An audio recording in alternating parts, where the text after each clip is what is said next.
जी अस्सलाम वालेकुम। कैफेट आज के लेक्चर का आगाज़ करते हैं। लेक्चर 57। आज के लेक्चर में टेंजिबल नॉन करंट एसेट्स, हमारा पहला सब्सटेंटिव प्रोसीजर का पहला एरिया और सबसे बड़ा एरिया, उसको हम कंक्लूड करने जा रहे हैं। कल हमने इसको डिस्कस किया था लेकिन कंप्लीट डिस्कस नहीं किया था। जनरल प्रोसीजर हमने क्लास में पढ़ लिए थे, बाकी आपको रीडिंग के लिए दिया था, तो रीडिंग करते हुए आपको कुछ ना कुछ प्रॉब्लम शायद आई होगी, वो अभी डिस्कस कर लेते हैं। लेकिन पहले जो कल क्लास में डिस्कस किया था हमने कंसेप्ट्स, वो आपने घर जाके पढ़े हो। कोई क्वेश्चन पूछना चाहते हो पूछ लीजिए। जो स्पेसिफिक वाले एरियाज है ना, एडिशन, डिस्पोजल, रीवैल्यूएशन, कंस्ट्रक्शन, ये वाले इनमें से क्वेश्चन ना पूछेगा, ये भी डिस्कस करने हैं हमने। जो कल क्लास में पूछा था, डिस्कस किया था, उसमें से कोई क्वेश्चन हो तो वो पूछिए। कोई क्वेश्चन नहीं? जी पूछिए। एक minute. Industry average, accuracy, valuation, allocation में इंडस्ट्री, यानी हमारे क्लाइंट ने अपने एसेट्स का जो डेप्रिसिएशन रेट रखा है, हम ये देखेंगे क्या इंडस्ट्री में ऑन एवरेज क्या रेट यूज होता है।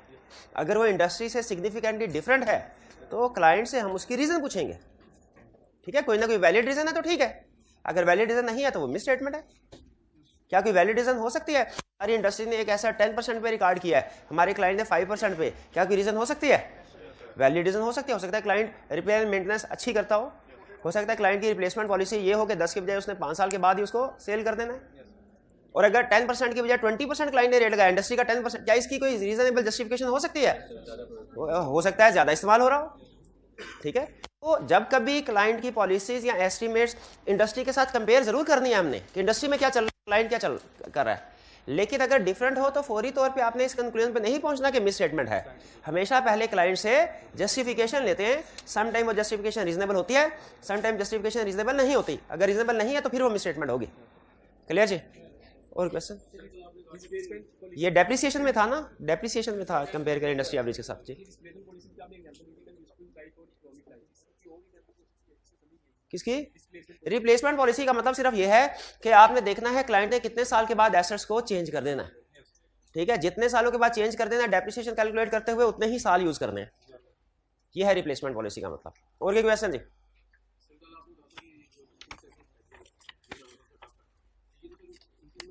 फिक्स एसेट शेड्यूल बनाना टफ है, मैंने कल कहा। रजिस्टर, हाँ टाइम कंज्यूमिंग है। हाँ ये मैंने कहा था, ये क्लाइंट ही बनाता है, हम नहीं बनाते।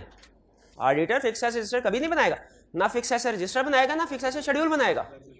ये तो बुक्स ऑफ अकाउंट्स और financial statement, fix asset register books of accounts का हिस्सा है, और जो फिक्स एसेट शेड्यूल है वो फाइनेंशियल स्टेटमेंट के नोट्स का हिस्सा है। ये दोनों काम क्लाइंट ही करेगा, हमने नहीं करने। और कोई क्वेश्चन जी?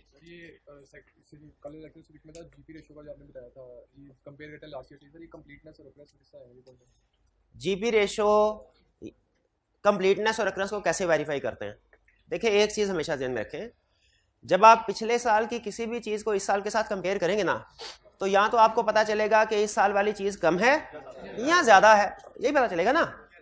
तो कम है तो इसका मतलब है कंप्लीटनेस का मसला है, और ज्यादा है तो उसका मतलब है अक्रंस का मसला है। इसीलिए पिछले साल के साथ चाहे सेल्स को कंपेयर करें, चाहे सैलरीज एक्सपेंस को कंपेयर करें, चाहे रिपेयर एक्सपेंस को, किसी को भी चाहे जीपी रेशियो को कंपेयर करें, किसी भी चीज को जब पिछले साल के साथ कंपेयर करेंगे ना, तो इससे हमेशा दो वर्जन वेरीफाई होती हैं, कंप्लीटनेस और अकरेंस।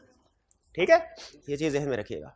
और ये असल में चूंकि कंपैरिजन करना आपको याद होगा एनालिटिकल प्रोसीजर का हिस्सा होता है, तो इसीलिए रूल बना लीजिए कि जब कभी एनालिटिकल प्रोसीजर परफॉर्म करेंगे, ये दो असर्शंस को वेरीफाई करेगा, कंप्लीटनेस को, अकरेंस को, कंप्लीटनेस को, अकरेंस को। कोई भी एनालिटिकल प्रोसीजर हो, कंप्लीटनेस और अकरेंस।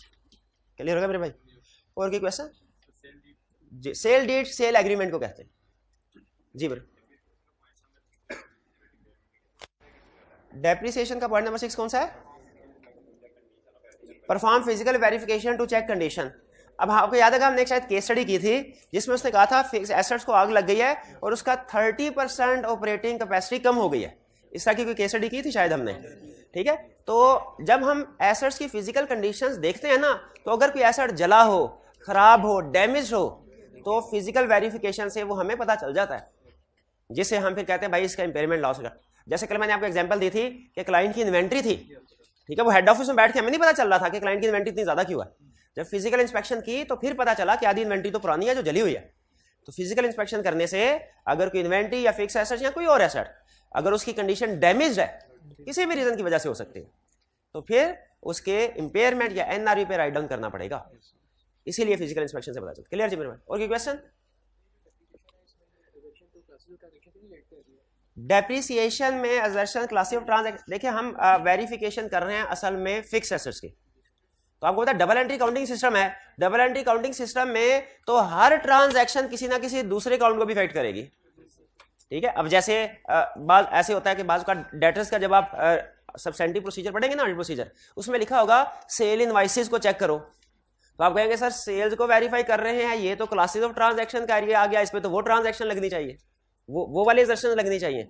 लेकिन याद रखें चूंकि डबल एंट्री सिस्टम है ना, डेटर्स ने आपको पता है सेल्स को भी इफेक्ट करना ही करना है, तो हमारा फोकस इस वक्त सेल्स को वेरीफाई करना नहीं, डेटर्स को वेरीफाई करना है। डेटर्स को वेरीफाई करने के लिए सेल्स को वेरीफाई करना जरूरी है, इसलिए उधर गए।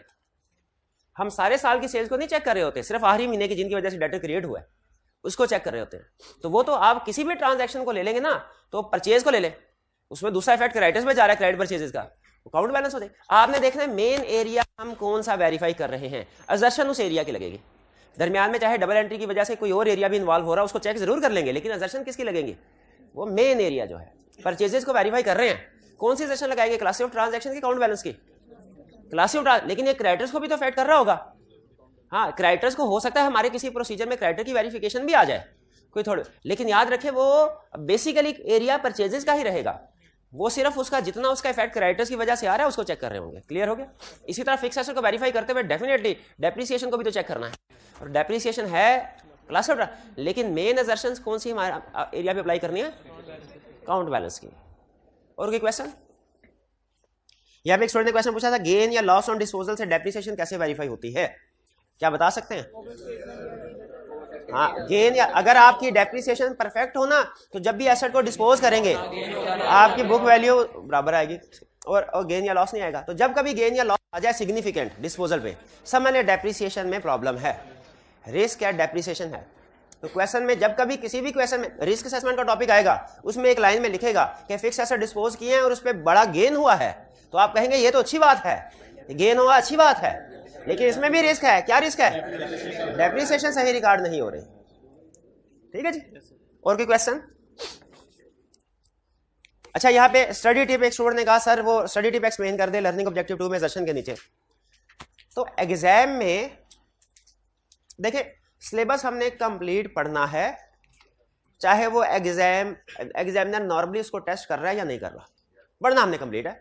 हाँ, एज टीचर मैं आपको ये बता दिया करूंगा कि एग्जामिनर का फोकस इस चीज के ऊपर है, इसके ऊपर आपने ज्यादा मेहनत करना है। तो स्टूडेंट ने क्वेश्चन पूछा कि सर ये स्टडी टिप एक्सप्लेन कर दें। स्टडी टिप है क्या लर्निंग ऑब्जेक्टिव 2 के नीचे? ये बेसिकली ये बता रहा है कि किसी भी एरिया में मैक्सिमम कितने रिस्क हो सकते हैं वो आप कैसे आइडेंटिफाई करेंगे, वो पूछ रहा है। Principal risk of misstatement in debtors, आपसे कोई पूछे आप उसको बता सकते हैं आसानी से। वो कितने हैं? 6 असर्शन। 6 असर्शन के नाम लिखें और हर एक के आगे एक्सप्लेन कर दे कि ये असर्शन अगर पूरी नहीं हो रही ये रिस्क है। काउंट बैलेंस है, हो सकता है ये एसेट्स एग्जिस्ट ना कर रहे हो, रिस्क है। दूसरा रिस्क है एसेट्स कंप्लीट ना हो। तीसरा रिस्क क्या है? प्रॉपर वैल्यू पे रिकॉर्ड ना किए गए हो। तो क्लासिफिकेशन, ये सारे रिस्क हैं। अगर तो आपसे वो रटे वाले सवाल में कहे कि मुझे बताओ क्रेडिटर्स में principal risk of misstatement क्या है, बताओ फिक्स एसेट्स में principal risk of misstatement क्या है, बताओ इनटेंजिबल्स में principal risk of misstatement क्या है, तो आपने क्या करना है? ये रिप्रोडक्शन वाला क्वेश्चन, यही अप्रोच है, असर्शन अप्रोच के साथ रिस्क असेस कर देना है। क्योंकि हमें सिखाया हुआ स्टैंडर्ड ने कि रिस्क असेसमेंट करनी है एट असर्शन लेवल। इसका मतलब क्या है? असर्शन को सामने रखो, रिस्क असेस करते रहो। क्लियर? अच्छा, एग्जाम में ये तो रिप्रोडक्शन का एग्जाम में, लेकिन याद रखिए ज्यादा ये नॉर्मली नहीं पूछता रिस्क असेसमेंट इस तरीके से कि बताओ डेटर्स में क्या रिस्क असेसमेंट है, बल्कि इसको केस स्टडी की शक्ल में पूछता है। वरना तो एक तीर से सारे एरिया शिकार हो गए, एक तीर से सारे एरिया शिकार हो गए। रिस्क पूछे किसी भी एरिया में, इस अप्रोच के मुताबिक रिस्क बता देंगे उसको। लेकिन एग्जाम में ऐसे नहीं पूछेगा। एग्जाम में कैसे पूछेगा? वो केस स्टडी बनाएगा। वो कहेगा आपका डेटर के साथ डिस्प्यूट चल रहा है, डेटर ने कहा है आपकी डिफेक्टिव इन्वेंट्री है जो आपने मुझे भेजी है, बताइए क्या रिस्क है? अब इसमें डेटर से जो रिसीवेबल था उसमें प्रोविजन रिकॉर्ड करनी पड़ेगी। अब इसमें रिस्क है डेटर्स की अमाउंट में, वैल्यूएशन में, वैल्यूएशन ऑफ डेटर में रिस्क है। और फिर इन्वेंट्री का भी रिस्क है, वो देखना पड़ेगा कि सिर्फ यही इन्वेंट्री डैमेज है कि बाकी भी डैमेज है। तो वैल्यूएशन ऑफ इन्वेंट्री में भी तो नॉर्मली एग्जाम में आपको कैसे पूछेगा, केस स्टडी में पूछेगा, ठीक है, रिप्रोडक्शन में। लेकिन अगर किस्मत से पूछ लिया उसने कि बताइए गुडविल में क्या प्रिंसिपल रिस्क ऑफ मिसस्टेटमेंट है, कैसे बताएंगे आप? गुडविल की सारी असर्शंस लिख देंगे और फिर उसके आगे ये गुडविल रिकॉर्ड ही नहीं होती। परचेज किया, अब आया ना लाइन पे, परचेज की इंटरनली जनरेटेड गुडविल दो तरह की है, इंटरनली जनरेटेड गुडविल रिकॉग्नाइज नहीं करते, परचेज गुडविल रिकॉग्नाइज करते हैं, उसी की बात कर रहे हैं। और कोई क्वेश्चन? चलिए ये दोनों क्वेश्चन हो गए। अब वापिस आते हैं हमने एग्जिस्टेंस कर ले, फिक्स एसेट में एग्जिस्टेंस के दर्शन कर ले, फिर इसके बाद हमने एक्यूरेसी वैल्यूएशन एलोकेशन की दर्शन के लिए क्या प्रोसीजर है वो भी सीख लिए। नेक्स्ट कंप्लीटनेस के प्रोसीजर भी सीख लिए, राइट्स एंड ऑब्लिगेशन के प्रोसीजर भी सीख लिए, क्लासिफिकेशन के, प्रेजेंटेशन एंड डिस्क्लोजर के। अब है नेक्स्ट सब्सटेंटिव। अब ये स्पेसिफिक एरियाज आ गए, स्पेसिफिक एरियाज आ गए, यानी कोई खास किसी एरिया में खास एंगल से क्वेश्चन अगर वो सेट करे, ठीक है। क्योंकि मैंने आपको बताया था आई कैप का तरीकाकार क्या है, वो एक बड़ा क्वेश्चन 12-15 नंबर के साथ नहीं पूछेगा, कभी भी नहीं पूछेगा, मर जाएगा नहीं पूछेगा। कैसे टेस्टिंग करेगा? छोटे छोटे अहम एरियाज। वो क्या बताइए कंप्लीटनेस ऑफ फिक्स एसेट्स को कैसे चेक करेंगे, बताइए। उसे पता है जिसने कंप्लीटनेस बता दिया उसे बाकी भी याद किया होगा। वो कहेगा fix assets during the year purchase किए गए हैं, कैसे वेरीफाई करेंगे? Addition. Fix asset during the year dispose किए गए हैं, डिस्पोजल। आवाज थोड़ी सी ऊंची कर, डिस्पोजल। फिक्स एसेट्स को रीवैल्यूड अमाउंट पे शो करवाया गया, सेल्फ कंस्ट्रक्टेड एसेट्स, ठीक है। अच्छा चलिए अभी आपने ये पढ़ ली, वैसे पढ़ के आए होंगे आप। चलिए स्टार्ट करते हैं हम, क्विकली एक दफा क्लास में डिस्कस करते हैं ताकि अगर कोई कमी बेशिया पूरी हो जाए। Obtain list of all fixed asset purchased during the period and agree with fixed asset schedule। हम क्लाइंट से कहते हैं ए क्लाइंट तूने फिक्स एसेट शेड्यूल बनाया, इसमें एडिशन भी आ रही हैं, इसमें डिस्पोजल भी आ रही हैं, डिस्पोजल को छोड़ो, एडिशन जो आ रही है ना टोटल, इनकी आइटम वाइज डिटेल हमें दो, हमें बताओ ड्यूरिंग द ईयर कितने एसेट्स परचेज किए हैं, कितने परचेज हैं। क्लाइंट कहता है सर मसला ही कोई नहीं, ये लीजिए लिस्ट, फिक्स एसेट रजिस्टर बनाया होगा, उसमें से जितने इस साल ऐड किए हैं और लादा एक्सेल की शीट पे हमें दे देगा। हमने फिर ये स्टेप नंबर 1 में ये किया, हमने पहले ये चेक कर लेना कि क्या क्लाइंट की लिस्ट फाइनेंशियल स्टेटमेंट से एग्री करती है कि नहीं करती। ये पहला असूल है याद रखिए ऑडिट करने का। क्लाइंट जो भी इंफॉर्मेशन देना, आपने स्टेप नंबर 1 में उसे फाइनेंशियल स्टेटमेंट के साथ एग्री करना है, मैच होता है कि नहीं। मैच ना होना आपने ऑडिट शुरू नहीं करना, क्योंकि आपको जब पता ही नहीं इंफॉर्मेशन एक्यूरेट कंप्लीट है, जब सरसरी तौर में नजर आ रहा है तो फिर टाइम जाएगा, क्योंकि बाद में रिवाइज हो जाएगी। बाद में क्या होगी, क्लाइंट से एक दफा मैंने बैंक रिकंसिलिएशन स्टेटमेंट मांगी, क्लाइंट ने बैंक रिकंसिलिएशन स्टेटमेंट दे दी, रिसीविंग मेरे से ले ली, उसके बाद मैंने जाके ऑफिस में बैठ के देखा टैली नहीं थी। अब क्या, जब बीआरएस टैली ही नहीं थी मैं वेरिफिकेशन कर सकता था, क्योंकि मुझे नहीं पता था जब क्लाइंट रिवाइज करके टैली करके देगा पता नहीं कौन सी आइटम ऐड कर दे कौन सी आइटम डिलीट कर दे। तो हमने जब तक पहला काम क्या करते हैं, क्लाइंट को इन्फॉर्मेशन दे, फाइनेंशियल स्टेटमेंट। ये प्रोसीजर आपको तकरीबन हर एरिया में मिलेगा।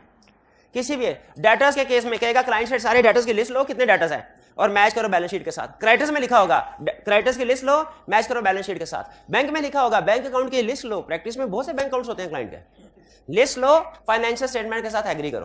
तो पहला स्टेप ही यही है कि हमने क्लाइंट की लिस्ट को, जो भी एरिया की लिस्ट है, फिक्स एसेट शेड्यूल के साथ, फिक्स एसेट शेड्यूल अकाउंट्स का हिस्सा होता है, उसके साथ टैली करना, मैच करना। टैली करना मतलब मैच करना। फिर क्या करना है, select a sample of addition. भाई सारे के सारे एडिशन को वेरीफाई थोड़ी करना है, कुछ का सैंपल सेलेक्ट करना है, और जो सैंपल सेलेक्ट किया उनमें से हर एक का inspect authorization to purchase fix assets. सीला में बड़ा होगा, बड़ी अमाउंट के फिक्स एसेट होता नहीं क्या, 1 लाख होता था, 1 मिलियन होता था। अब बड़ी अमाउंट्स के फिक्स एसेट्स हैं, बोर्ड ऑफ डायरेक्टर्स अप्रूव करेंगे, परचेज के लिए भी और डिस्पोजल के लिए भी। कहता है ये ऑथराइजेशन होनी चाहिए कि जिसकी जब मर्जी है फिक्स एसेट परचेज कर ले, ऑथराइजेशन चेक कर रहा है। फिर इंस्पेक्ट सप्लायर, सप्लायर की इनवॉइस देखो मौजूद है कि नहीं, क्यों देखो। अच्छा यहाँ पे एक चीज सुन लें, अब चूंकि हम डिटेल में पढ़ रहे हैं, एक एक प्रोसीजर को पढ़ रहे हैं, तो डिटेल में डिस्कस करने का मौका भी मिल रहा है। एग्जाम में एग्जामिनर कहता है 2 तरह के स्टूडेंट, एक वो स्टूडेंट होता है जिसने याद किया होता है और जो याद किया वही लिख देता है। जैसे अगर आपको याद करना है ना, तो ये सारे पैराग्राफ को याद नहीं किया जाता, याद रखें, ठीक है। जब आपने मेमोराइज करना है, रटा लगाना है, कभी भी ये सारे के सारे पैराग्राफ को याद नहीं करना। हर पैराग्राफ का एक की वर्ड होता है, आपने वो ढूंढना है और उसको याद करना है। हर सेंटेंस का कीवर्ड होता है। जिस दिन आपने पूरा सेंटेंस याद करने की कोशिश की ना, उस दिन ऑडिट आपके हाथ से निकल गया, नहीं होगा। आपने क्या करना है, और नॉर्मल रूटीन में भी, सिर्फ ये इस चैप्टर की बात नहीं कर रहा, नॉर्मल रूटीन में भी बेहतर ये सिर्फ डेफिनेशन वगैरह जो होती है ना, वो हम सारे का सारा रटा लगाते हैं। तो यहां पे आपने कीवर्ड, लेकिन याद रखें कि याद रखने वाला लफ्ज और होता है, एग्जाम में लिखने वाला सेंटेंस और होता है। याद करने के लिए आप कहेंगे सप्लायर इनवॉइस, एग्जाम में सिर्फ इंस्पेक्ट सप्लायर इनवॉइस नहीं लिखेंगे। वो एग्जामिनर कमेंट्स में कह रहा है स्टूडेंट सिर्फ बुलेट फॉर्म में लिख देते हैं। अच्छा, बुलेट फॉर्म में लिखने में प्रॉब्लम नहीं है, प्रॉब्लम यह है कि बुलेट फॉर्म में सिर्फ एक दो लफ्ज लिखते हैं। कहता है पूरा मीनिंगफुल सेंटेंस होना चाहिए। देखिए उसने क्या, उसने ये नहीं कहा इंस्पेक्ट सप्लायर इनवॉइस, हालांकि यहाँ के क्या बात खत्म कर सकता था, लेकिन उसने आगे क्या, टू कंफर्म कॉस्ट, कि देखो कॉस्ट कितनी है। फिर देखो also ensure that allocation of total expenditure between capital and revenue expenditure are correct. ये क्या बता रहा है, ये कि जब कभी फिक्स एसेट खरीदते हैं उसे पता है कुछ रेवेन्यू एक्सपेंडिचर होते हैं, कुछ कैपिटल होते हैं। अकाउंटिंग में पढ़ा होगा कैपिटल एंड रेवेन्यू एक्सपेंडिचर, तो सारे का सारा कैपिटलाइज करते हैं। क्या करें, कुछ एक्सपेंस आउट करें, कुछ कैपिटलाइज करें। हमारा एक क्लाइंट था हॉस्पिटल, उसका एक वार्ड था, उसने उसकी रेनोवेशन करवाई, ठीक है, और हर चीज उसने कैपिटलाइज, इनवाइस आई जो भी ठेकेदार की तरफ से इनवाइस थी, टोटल इनवाइस की एंट्री पास कर दे। क्या ठीक किया? मैं कहा भाई जो एसी लगाया है वो कैपिटलाइज करो, ये जो पेंट शेड किया ये तो पहले भी था, अब भी करें, ये थोड़ी कैपिटलाइज करना है। तो जो भी खर्चा हुआ है, फिक्स एसेट्स खरीदा है आपने, कुछ खर्चे कैपिटल होंगे, कुछ रेव। हम क्या चेक कर रहे हैं इस स्टेप में कि सही कैपिटलाइज हुए हो। फिर inspect sale deed and legal documents as evidence of transfer of ownership in the name of company. अगर उस एसेट के लीगल डॉक्यूमेंट्स हैं तो फिर वो आपने इंश्योर करना है क्लाइंट के नाम पे ट्रांसफर हुए हो, तभी तो माना जाएगा क्लाइंट का फिक्स एसेट है। गाड़ी खरीदी है, क्लाइंट के कंपनी के नाम पे ट्रांसफर हुई है, तभी तो माना जाएगा। क्लाइंट ने एक दफा क्या हुआ कि मेरे सीनियर ने मुझे फिजिकल वेरिफिकेशन करो और टाइटल डॉक्यूमेंट्स भी चेक करना है। क्लाइंट्स का जो बैलेंस शीट में एसेट्स सारे व्हीकल्स थी, एसेट्स आ रहे थे, वो जाके चेक किए, फिजिकली एसेट्स थे। जैसे ही टाइटल डॉक्यूमेंट्स चेक की, वो टाइटल डॉक्यूमेंट्स क्लाइंट के नाम पे नहीं थे। प्रॉब्लम है कि नहीं? तो 10 में से मेरा 5 ऐसी थी तकरीबन क्लाइंट के नाम पे नहीं थे। वो बाद में क्या रीजन हो सकती है? मिस स्टेटमेंट नहीं थी, बताइए क्या रीजन हो सकती है? शाबाश, लीज एसेट थे, फाइनेंस लीज थे। उस वक्त मुझे पता नहीं था, मैं बड़ा खुश हो गया, फ्रॉड ढूंढ लिया, फ्रॉड ढूंढ लिया। क्या ठहर जाओ भाई, ठीक है, जूनियर होता है ना तो बड़ा उसे शौक होता है फ्रॉड ढूंढने का, तो हम जूनियर थे, हमें भी शौक था। फिर इसके बाद inspect sale deed and legal, भैया लीगल डॉक्यूमेंट्स वाला पॉइंट समझ आ गया? ठीक है। Physically inspect fixed assets acquired during the year to verify existence. जाके चेक भी करो फिजिकल एसेट सिर्फ किताबों में है कि फिजिकली भी मौजूद है फिक्स्ड एसेट, ठीक है। हालांकि क्लोजिंग बैलेंस में हम रूटीन की फिजिकल वेरिफिकेशन करते हैं, क्लोजिंग बैलेंस, लेकिन कह रहा है खास तौर पे जो एडिशन जो ड्यूरिंग द ईयर किए ना, इनको जरूर चेक करो आए भी है कि नहीं आए। Assess reasonableness of useful life of fixed assets. Useful life समझ आ रहा है, समझाने की जरूरत तो नहीं है। कैसे चेक करेंगे लाइफ रीजनेबल है? इंडस्ट्री के साथ, क्लाइंट की रिप्लेसमेंट पॉलिसी के साथ, ठीक है, यूज के साथ, कितना यूज कर रहा है वगैरह वगैरह। Ensure that depreciation starts when asset is ready for use, available for use, ready for use एक ही बात है, तब से होनी चाहिए कि जब एक्चुअली यूज करें। अगर आपने केस स्टडी किया जो असाइनमेंट दी थी तो आपको याद होगा लेटेस्ट क्वेश्चन स्प्रिंग 23 का उसने इसी कंसेप्ट के ऊपर बेस किया है कि depreciation asset available for use किसी और दिन था और डेप्रिसिएशन किसी और टाइम से स्टार्ट करवा रहा है। फिर इसके बाद test calculation of depreciation expense. इसका क्या मतलब है? रिकैलकुलेट करके देखो, रिकैलकुलेट कर। अच्छा, एक है एनालिटिकल प्रोसीजर, एक दोनों में फर्क पता है ना? एनालिटिकल में हम टोटल को डिवाइड मल्टीप्लाई करके चेक कर, यहाँ पे चूंकि इंडिविजुअल एसेट्स को चेक कर रहे हैं तो रिकैलकुलेशन ही होगी, ठीक है। उसमें देख रहे हैं कि हाँ भाई एसेट कितने है, यूजफुल लाइफ कितनी है, कॉस्ट कितनी है, मल्टीप्लाई करके डिवाइड करके ये रेट, बट ठीक है, ये रिकैलकुलेशन। भाई ये एडिशंस के प्रोसीजर आ गए। अब आपको जेहन में रखिएगा, वो सीधा ये नहीं कहेगा एडिशन, एसीसी का क्वेश्चन था उसने सीधा पूछा एडिशन के प्रोसीजर बताओ, आई कैप कभी नहीं पूछेगा सीधा, वो कहेगा ड्यूरिंग द ईयर ये मसला हुआ था, ये क्लाइंट ने फैसला किया मजीद एसेट की जरूरत है इसलिए उसने ये कुछ इक्विपमेंट को बाय किया, बताइए what should auditor do in this situation, what substantive procedure would you perform in this situation. तो आपको केस स्टडी से सिचुएशन पिक करना पड़ेगी, केस स्टडी में कौन सी ट्रांजैक्शन हो रही है, जो ट्रांजैक्शन हो रही है उनको वेरीफाई करना पड़ेगा, ठीक है। तो रिक्वायरमेंट में नॉर्मली आपको एरिया नहीं बताया, ज़हनी तौर पे तैयार रहिएगा। ये अगर माइंडसेट बना के बैठे हैं ना कि हम इसको रटा लगा लेंगे, आई कैप पूछेगा एडिशन के प्रोसीजर बताओ हम छाप देंगे, ऐसे कहीं नहीं होने वाला। आई कैप पूछेगा प्रोसीजर यही, लेकिन डायरेक्ट रिक्वायरमेंट में आपको मेंशन नहीं करेगा केस स्टडी। वो जैसे जैसे आप क्वेश्चन पढ़ते जाएंगे ना आपको पता चलता जाएगा। Substantive procedure if there are disposal, guess कीजिए। अच्छा आप पहले खुद गैस कीजिए डिस्पोजल के क्या, आपको बताया था ना वो मूवी का सीन, आंख में मिर्चें डाल देता है। तो अगर फर्ज कीजिए आंख में मिर्चें डाल दी उसने हमारे, कोई ऐसा एरिया आ गया या कोई मसला हुआ खुदा ना खास्ता, हम एग्जाम में बैठे हैं एकदम से पैनिक हो गया, सब कुछ जेहन से निकल गया, डिस्पोजल के प्रोसीजर बताने हैं, गैस कीजिए खुद से जजमेंट, क्या प्रोसीजर होंगे? डिस्पोजल में पहले अप्रूवल देखी थी ना, सॉरी अप्रूवल से भी लिस्ट क्लाइंट से ले लेंगे, सारी लिस्ट ले ली, फिर उसके बाद सैंपल सेलेक्ट किया, अप्रूवल दी, और फिर देखा बुक से निकल गया कि नहीं निकल गया, और खास तौर पे गेन या लॉस ठीक रिकॉर्ड हुआ कि नहीं, ठीक है। अच्छा अब इसमें डेप्रिसिएशन की रीजनेबलनेस देखनी चाहिए जो में देखी नहीं, क्यों नहीं देखनी चाहिए, वो तो निकल गया है, बिल्कुल ठीक। अब देखते, ये हमने कुछ 4-5 प्रोसीजर बता दिए, आपने अपने आप को इस काबिल बनाना है कि पहले खुद कोई भी नया एरिया है ना, पहले खुद से सोचे कि इसमें क्या प्रोसीजर हो सकते हैं, खुद से लिखें। यकीन कीजिए 50% प्रोसीजर आपके इस अप्रोच से तैयार हो जाएंगे। किस अप्रोच से? कोई भी नया एरिया है ना, उसके सब्सटेंटिव पहले खुद सोचे क्या क्या हो सकते हैं। आपने इतना कोऑर्डिनेट सीखा हुआ है कि 50% तक प्रोसीजर्स अपनी जजमेंट के जरिए से आइडेंटिफाई कर सकते हैं और वो रेलिवेंट होंगे, एक दो ऊंच नीच होगी लेकिन 50% तक आप कर, तो आपने ये प्रैक्टिस करनी है, ये प्रैक्टिस, इस प्रैक्टिस से जो नॉलेज आपके ज़हन में बैठेगा ना वो कभी नहीं भूलेगा। खुद से याद करेंगे ना, खुद से याद तो शायद वो भूल जाए, लेकिन जो याद किए बगैर अपनी जजमेंट से आपने लिख दिया वो कभी, क्योंकि अगर आप इधर बैठ के जजमेंट अप्लाई कर सकते हैं तो एग्जाम में भी बैठ के कर सकते हैं, ठीक है, अगर भूल भी जाए सारा। बहरहाल डिस्पोजल कह रहा है लिस्ट ले लो, ले ली लिस्ट, इसको दोबारा एक्सप्लेन करने की जरूरत नहीं है। फिर इसके बाद select sample of disposal, inspect authorization directors की, वेरीफाई कॉस्ट, अच्छा sorry agree sale price with invoice and cash book, कि जो क्लाइंट के साथ एग्री प्राइस एग्री हुई है, जो कोटेशन है वही कैश बुक, और फिर agree sorry verify that cost and accumulated dep has been removed from books of accounts and fixed asset register. Books of accounts किसको कह रहा है? फिक्स्ड एसेट के टी अकाउंट को, फिक्स एसेट्स के ठीक है, फिक्स एसेट रजिस्टर किसको कह रहा है? सब्सिडी रिकॉर्ड, जिसमें एक एक फिक्स एसेट्स की लिस्ट है, डिटेल है, कहता है दोनों जगह से निकलो, फिक्स एसेट रजिस्टर से भी और टी अकाउंट से भी, ठीक है, रिमूव हो जाना चाहिए कि नहीं, हर जगह से रिमूव हो जाना चाहिए।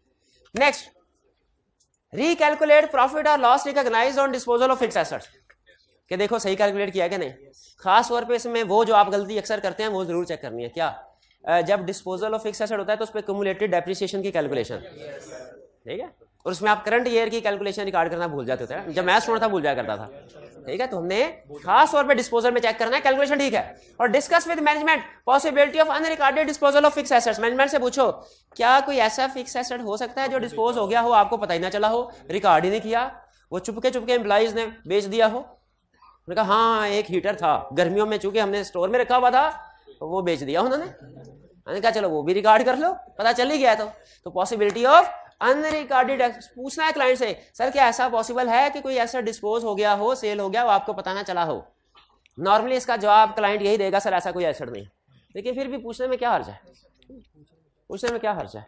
असाइनमेंट की है भाई, जिन स्टूडेंट ने असाइनमेंट किया ना आपने, ऐसा देखा सबका आंसर यस ही आना था, लेकिन फिर भी पूछने में क्या हर्ज है, पूछ लेना चाहिए। तो मैनेजमेंट से भी पूछ लेंगे, तसल्ली कोई नहीं हुई मेरी, ना ही इस प्रोसीजर से ऑडिटर की तसल्ली होगी, बाकी के प्रोसीजर भी परफॉर्म करना है, चेकिंग भी होगी, वेरिफिकेशन भी होगी। चलें जी ठीक है जी, आप कहते हैं तो ठीक है। सेल्फ कंस्ट्रक्टेड फिक्स एसेट्स, क्या जजमेंट है आपकी, क्या प्रोसीजर होंगे? भाई मुझे तो लगता है बड़ी कंस्ट्रक्शन होने वाली है, इसकी अप्रूवल होनी चाहिए, और ना सिर्फ अप्रूवल बल्कि बजट भी बनना चाहिए कि कितना खर्चा लगेगा, ये ना हो 10 मिलियन और 12 मिलियन लग जाए। और क्या, हाँ जो सेल्फ कंस्ट्रक्टेड है तो जो मटेरियल, लेबर और ओवरहेड है, तीन तरह के एक्सपेंसेस होंगे ना। मटेरियल को कैसे वेरीफाई करना है? Purchase invoice, supply invoice. Labour को कैसे वेरीफाई करना? पेरोल शीट जो होती है जहां पे रजिस्टर में रिकॉर्ड होता है कौन आया कौन गया आज। और ओवरहेड्स को कैसे, जो भी बिल वगैरह होंगे या जो भी अदर एक्सपेंसेस होंगे, जो बाजुकात मुख्तलिफ तरह के एक्सपेंसेस होते हैं, उनको भी हम उनके सपोर्टिंग डॉक्यूमेंट से जो भी अवेलेबल है, बिल्स या कोई और जो भी अवेलेबल है उससे वेरीफाई कर लेंगे। ये हो गया। और इसके अलावा अगर तो कंप्लीट नहीं हुआ तो इंश्योर करेंगे वो CWIP में क्लासिफाइड हो, और अगर कंप्लीट हो चुका है तो डेट ऑफ कंप्लीशन से वो फिक्स एसेट्स में चला जाए और उसकी डेप्रिसिएशन स्टार्ट हो जाए। क्या कोई और प्रोसीजर जिन में आ रहा है?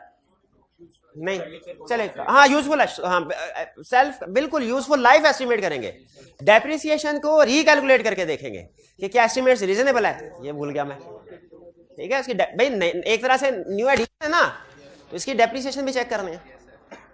अब देखते हैं उसको क्या प्रोसीजर लिखता है और कौन सा प्रोसीजर ऐसा जो हम पिक नहीं कर पाए।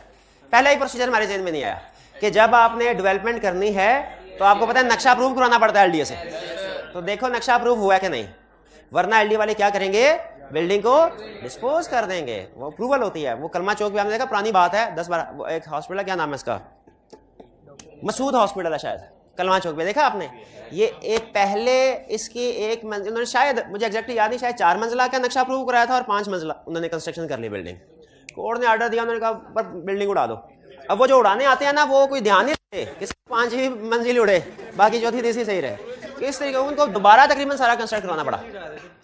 नीचे वाली, हाँ ये भी अच्छा तरीका था, हाँ उन्होंने कहा भाई अप्रूवल ऊपर वालों की हुई है, नीचे वाली उड़ा दें, शाबाश, नीचे ईंटें रख लेते, बिल्डिंग उसमें खड़ी है, शाबाश।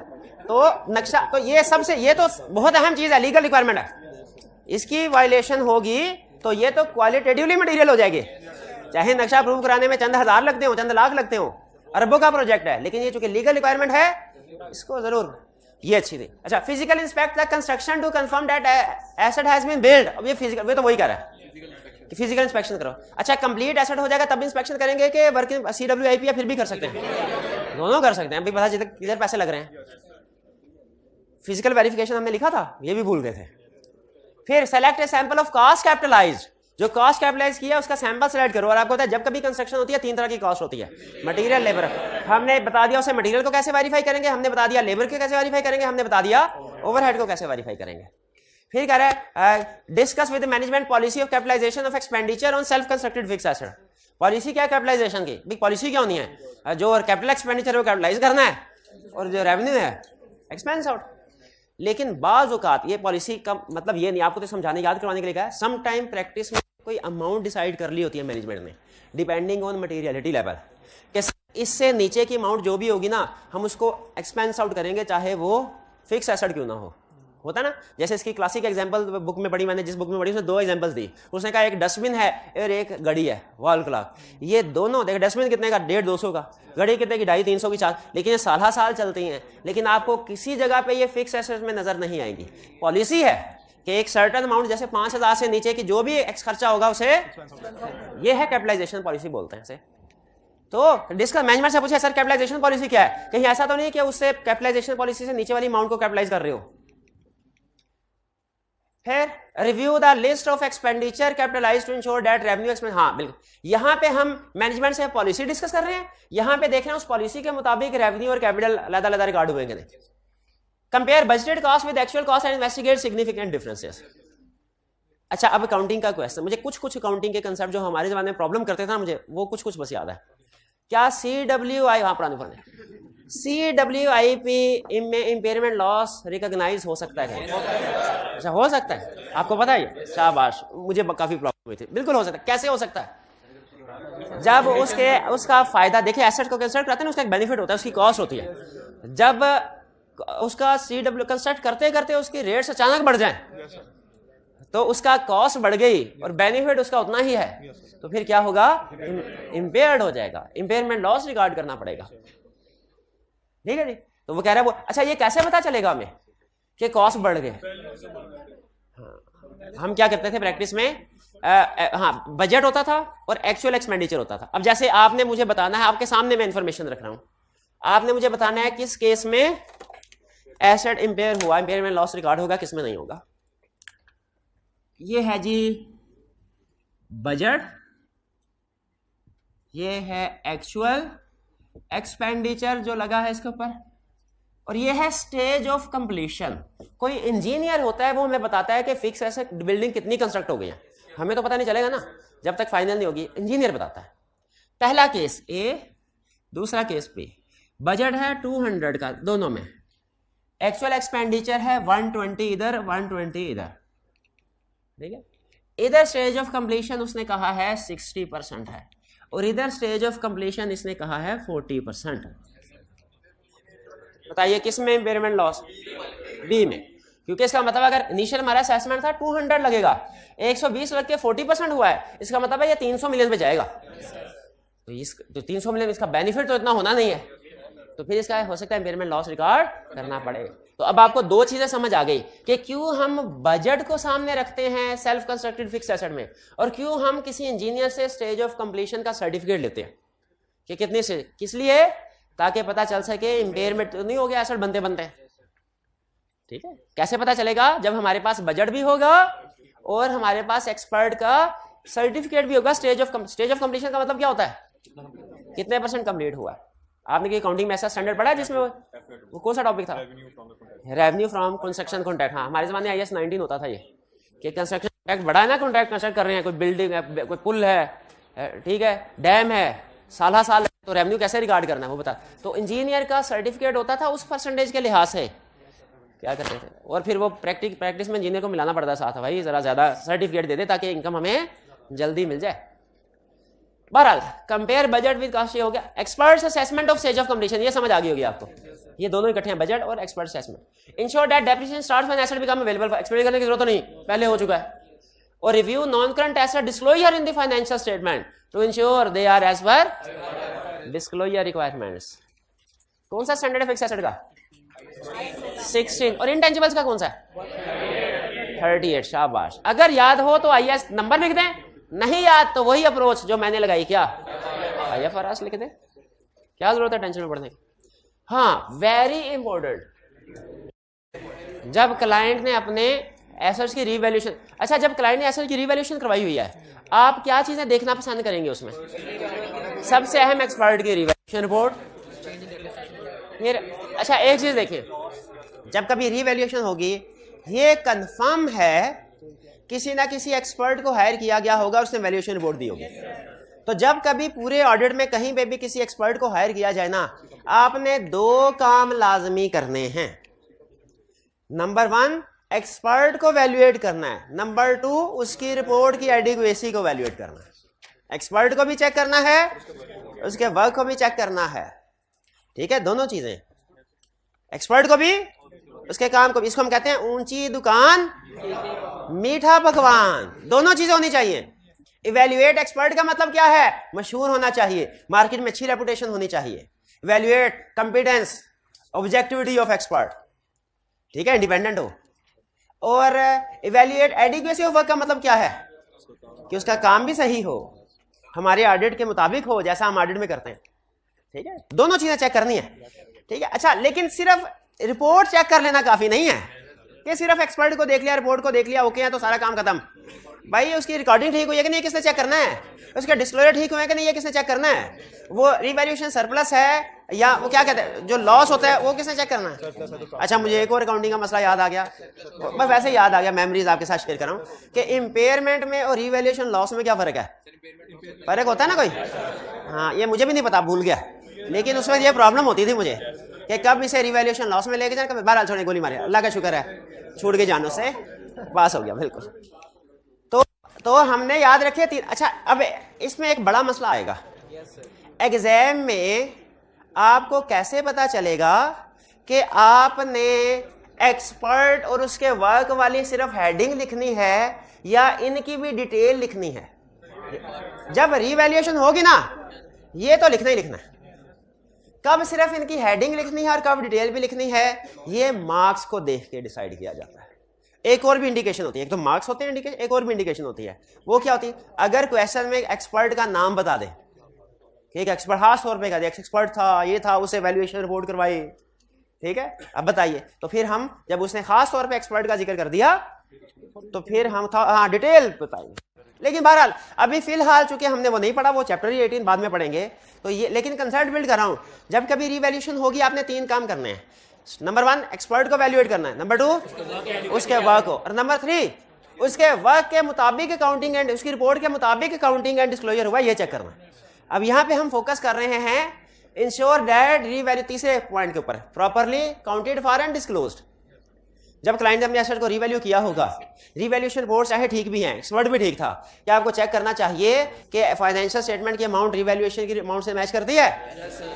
क्या देखना चाहिए? वैल्यूएशन अप टू डेट है? काउंटिंग क्या सिखाती है आपकी, कब वैल्यूएशन होनी चाहिए? ये रेंट पे, यानी वो रूल ये बताते हैं कि कैरिंग अमाउंट के करीब हो।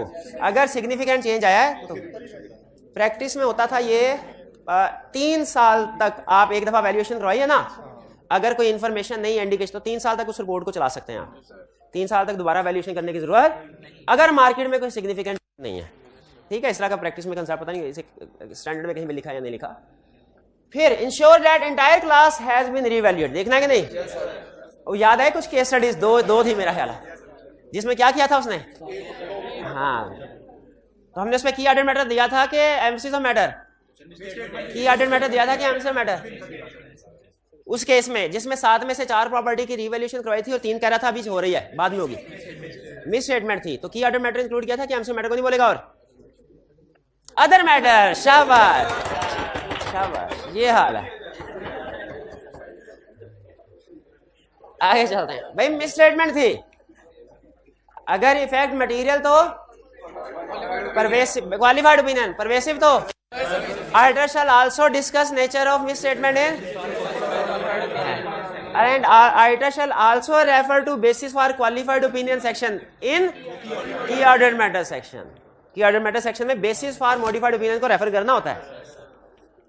रेफर करना होता है कि डिस्क्राइब करना होता है?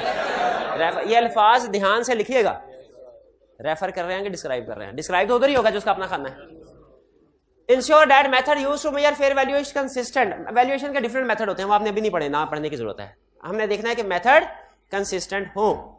ठीक है, कहीं पे वो प्रेजेंट वैल्यू, कैश फ्लो की प्रेजेंट वैल्यू ले लेते हैं, कहीं देखते हैं मार्केट में रेट कौन सा है, कहीं देखते हैं लास्ट सेल किस प्राइस पे हुई है उसके मुताबिक कर लेते हैं। कोई एक और IAS 19 में एक मेथड है प्रोजेक्टेड यूनिट क्रेडिट मेथड, वो कुछ इस तरह की और अजीबोगरीब भी मेथड है। पर बताना ये चाह रहा था कि कुछ अजीबोगरीब मेथड हैं, हमने ये देखना कि मेथड कंसिस्टेंट हो। ये तो नहीं अपनी मर्जी का, चेरी पिकिंग तो नहीं होनी चाहिए ना कि अपनी जिस प्रॉपर्टी की वैल्यूएशन जिस मेथड के मुताबिक ज्यादा है वो अडॉप्ट कर लिया। नहीं, ऐसे नहीं, वो कहता है कंसिस्टेंसी अप्लाई करो जो करना। रीकैलकुलेट रीवैल्यूएशन सरप्लस या डेप्रिसिएशन एक्सपेंस। हाँ, एक ये भी प्रॉब्लम होती थी, रीवैल्यूएशन के केस में क्या डेप्रिसिएशन एक्सपेंस रिकॉर्ड होता है? हाँ होता है, और ये मुझे समझ नहीं आती थी जब मैं स्टूडेंट था कि रीवैल्यूएशन कर लिया है तो डेप्रिसिएशन वो शायद मिड ऑफ द ईयर करें फिर करते हैं record. Revaluation mid of the फिर डेप्रिसिएशन रिकॉर्ड। अच्छा, ये मैं आपसे काउंटिंग सीखना चाह रहा हूँ, मुझे नहीं आती कुछ। हाँ, रीवैल्यूएशन ईयर एंड पे तो फिर डेप्रिसिएशन नहीं करेंगे, अगर मिड ऑफ द ईयर कहीं पे हो चलें। इसीलिए उसने कहा रीवैल्यूएशन के साथ डेप्रिसिएशन। कोई बात नहीं, उस वक्त याद था, उस वक्त वैसे पेपर भी आसान आते थे इसलिए पास हो गया। Inspect the property physically to ensure that condition is the same as described in valuation report. Physically जाके देखो ना, नई प्रॉपर्टी होनी चाहिए, चमक रही हो तभी तो revaluation. Ensure that appropriate disclosure have been made in accordance with IAS। वैसे हमारे ऑडिट का हिस्सा नहीं है, लेकिन आज जिसकी काउंटिंग अच्छी हुई उसको इनाम मिलेगा। जब एसेट रीवैल्यू करवाया है, कौन कौन से डिस्क्लोजर्स इंक्लूड किए जाते हैं? एक मिनट है जरा एप्रिसिएशन के लिए भाई को। भाई, रीवैल्यूअर का नाम आपने गलती ढूंढनी अगर इसकी, date of revaluation, revalued amount, remaining useful life. सही कह रहा है? एक मिनट है, एक मिनट। हाँ, ये मुझे याद आ गया, अगर कॉस्ट पे होती एप्रिसिएशन के लिए आपको तो मिलता ही रहता है भाई, शाबाश। नहीं नहीं ठीक है, शाबाश, अच्छी हिम्मत की, अच्छी। तो रीवैल्यूएशन के डिस्क्लोजर, चलिए ये हमारे हो गए कंप्लीट, क्लियर। अच्छा, आप मुझे 2 सवालों के जवाब दे दीजिए, फिर इसके बाद प्रैक्टिस की तरफ चलते हैं। मेरा पहला क्वेश्चन, क्या आपसे वो जो भी एरिया आपने पढ़ा है और आगे पढ़ेंगे, क्या पूरे का पूरा एरिया टेस्ट करेगा या पार्ट ऑफ द क्वेश्चन? एक चीज ये ध्यान में रखनी है। दूसरी चीज, जब वो part of the question test करेगा, part of the area test करेगा, क्या सीधा सीधा बता देगा या केस स्टडी की शक्ल में पूछेगा? ये 2 चीजें ध्यान में रखनी है आपने। एक तो ये कंप्लीट एरिया नहीं पूछेगा, पार्ट ऑफ द एरिया पूछेगा, और दूसरा सीधा नहीं पूछेगा, केस स्टडी, क्योंकि ICAP आपको केस स्टडी में एक्सपर्ट करना चाहता है, रिप्रोडक्शन में नहीं। ठीक है, लेकिन आपको पता होगा जैसे विंडोज होती है ना, विंडो ग्राफिक यूजर इंटरफेस, इसकी बैकएंड पे हमारे टीचर हमें सिखाते थे, IT जब हम छोड़ते थे, बैकएंड पे डिस्क ऑपरेटिंग सिस्टम चल रहा होता है, डॉस चल रहा होता है। डॉस सुना कभी?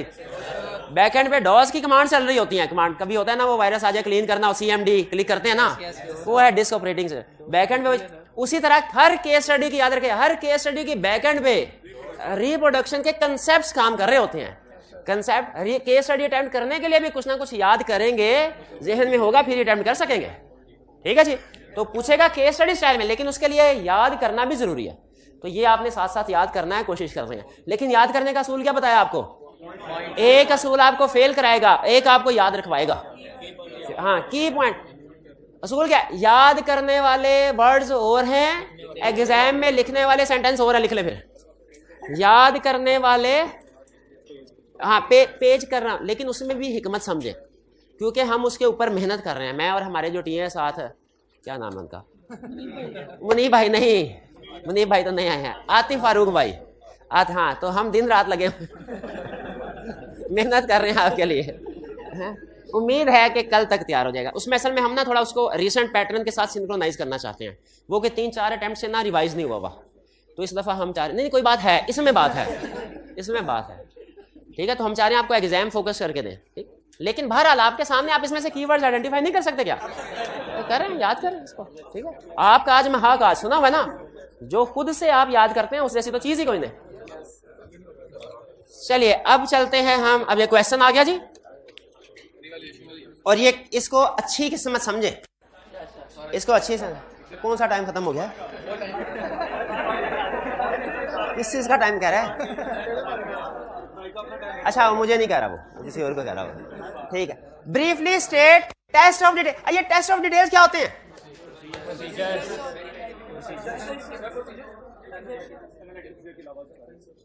ऑडिटर जो टोटल प्रोसीजर परफॉर्म करता है पर्पस के लिहाज से, किसके लिहाज से? नेचर के लिहाज से नहीं, पर्पस के लिहाज से। वो कौन बताएगा? ऑडिटर के टोटल प्रोसीजर पर्पस के लिहाज से, पर्पस के लिहाज से। वो जो 7 थे ना, वो नेचर के लिहाज, inquiry, observation, inspection, reperformance, recalculation, external confirmation, analytical procedure. Purpose के लिहाज से टोटल प्रोसीजर्स क्या हैं? 3 शाह।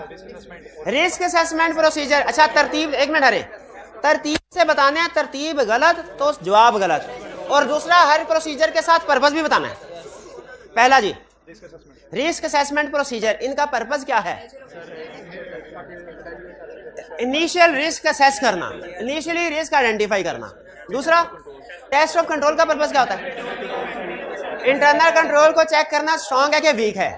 क्योंकि ये टेस्ट ऑफ कंट्रोल क्यों किया जाता है? ताकि हमारी जो इनिशियल रिस्क असेसमेंट है ना, वो कंफर्म हो सके, वो कंफर्म हो सके।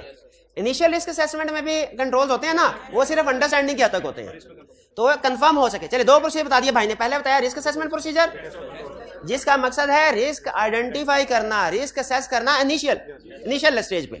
फिर test of control, test of control का मकसद क्या होता है? देखना कंट्रोल स्ट्रांग है कि नहीं, इससे हमारा रिस्क कंफर्म होता है, कंफर्म होता है। अगर कंट्रोल स्ट्रांग हो तो कंफर्म हो गया कि रिस्क कम है, और अगर कंट्रोल वीक है कंफर्म हो गया रिस्क ज्यादा है। और फिर इसके बाद सब्सटेंटिव प्रोसीजर का मकसद क्या होता है? फाइनेंशियल स्टेटमेंट में मिस स्टेटमेंट डिटेक्ट करना।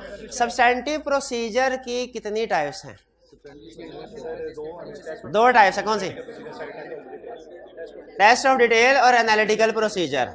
अच्छा बताइए, सारी दुनिया के ऑडिटर्स यूनैनिमसली इन दोनों में से किसको पसंद करते हैं, किसको प्रेफर करते हैं? शाबाश, एनालिटिकल प्रोसीजर को, क्योंकि उसमें एनालिसिस करके ओवरऑल टोटल की फिगर एक ही स्टेप में चेक हो जाती है, जबकि टेस्ट ऑफ डिटेल में हमें सैंपल सेलेक्ट करना पड़ता है और उनके भी सपोर्टिंग डॉक्यूमेंट चेक करनी पड़ती है।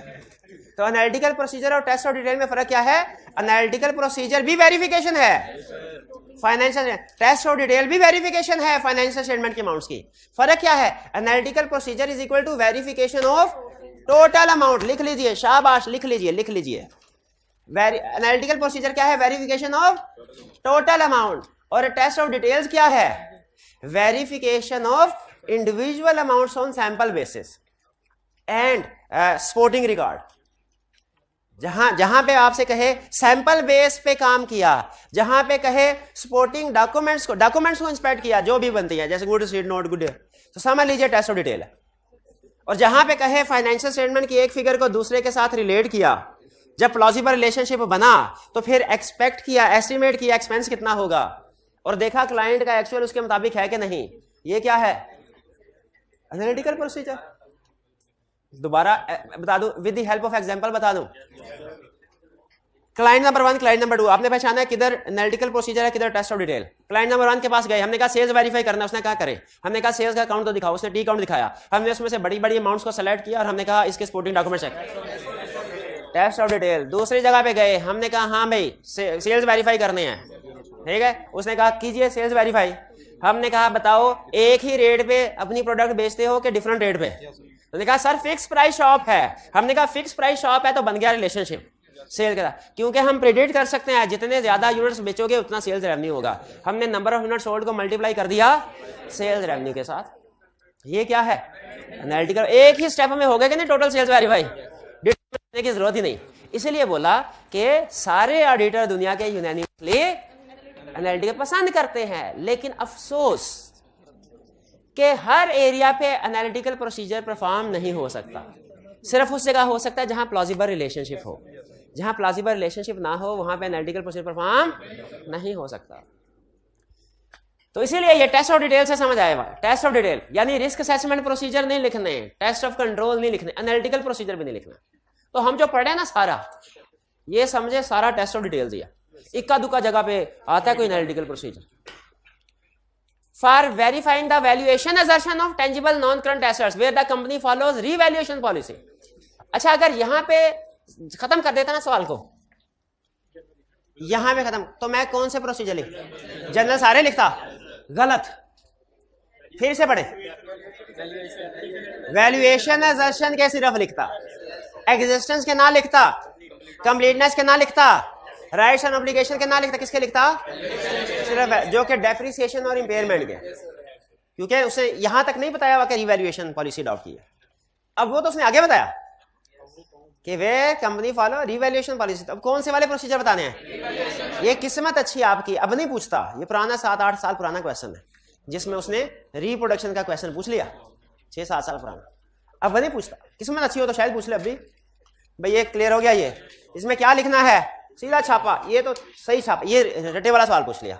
अब आते हैं केस स्टडी वाले सवाल की तरफ, केस स्टडी वाले पॉइंट की तरफ आते हैं। 8 नंबर का तो लिखे, 8 नंबर के लिए कम है मटेरियल। हाँ एक्सपर्ट की सिर्फ 2 हेडिंग लिखते हैं, बाकी सारे 7-8 प्रोसीजर लिखते हैं। और जब आप सिलेबस का ICAP का पेपर देने के लिए जा रहे होंगे ना, तब चैप्टर 18 भी कर चुके होंगे, तो उसमें से भी प्रोसीजर उठा के फिट कर दें दिल करे तो, अगर आपको लगे मार्क्स ज्यादा हैं वो भी फिट कर दें। ये है क्वेश्चन जो ICAP पूछता है, लेटेस्ट क्वेश्चन इस स्टाइल में। और ये एक समझ लीजिए आपकी मॉडल केस स्टडी है। एक्सपेक्टेड है कि इस दफा भी इसी पैटर्न पे आपसे क्वेश्चन पूछेगा। क्या कह रहा है? कह रहा है योर, सबसे पहले रिक्वायरमेंट पढ़ते हैं। कह रहा है briefly evaluate the above. Evaluate का मतलब क्या है? ये बताओ इस सिचुएशन में क्या मसला है, मसला आइडेंटिफाई करो। क्या मिस स्टेटमेंट है, क्या स्कोप लिमिटेशन है, या और क्या मसला है? आइडेंटिफाई, इवैल्यूएट का मतलब क्या है? मसले इसमें से निकालो क्या है जितने भी।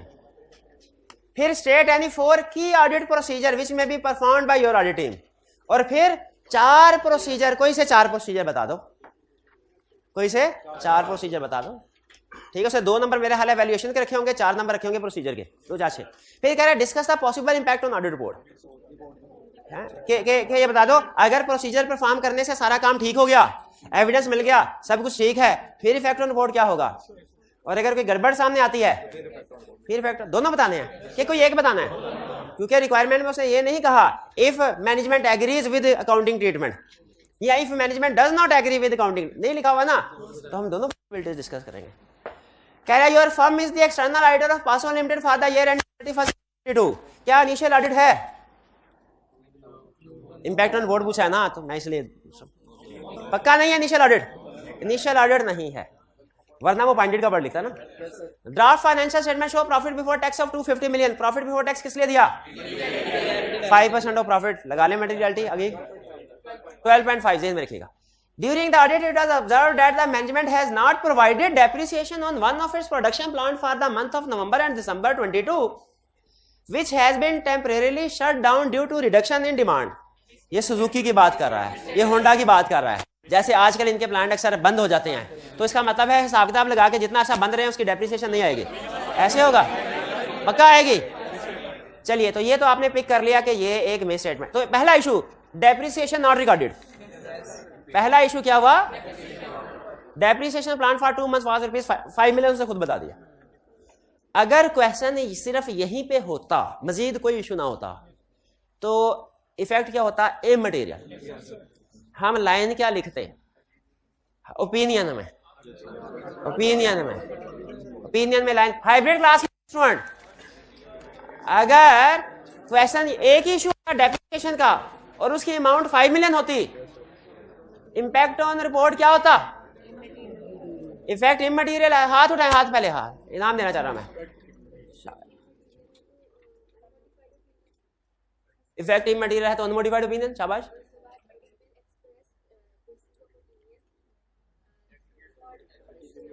वे विल एक्सप्रेस, नहीं, जब आप अनमोडिफाइड ओपिनियन दे रहे हो ना, तो miss statement basis for opinion में नहीं जाते, वो तो इमटेरियल है।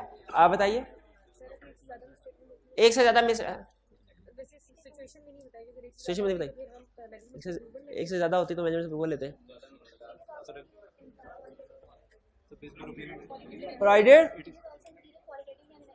शाबाश, auditor shall express unmodified opinion provided misstatement is also immaterial on aggregate as well as qualitative basis. ये लाइन देखना चाह रहा था। लेकिन इस क्वेश्चन के अंदर एक और इशू भी है, इस क्वेश्चन के अंदर एक और इशू भी है, इस क्वेश्चन के अंदर एक और इशू भी है।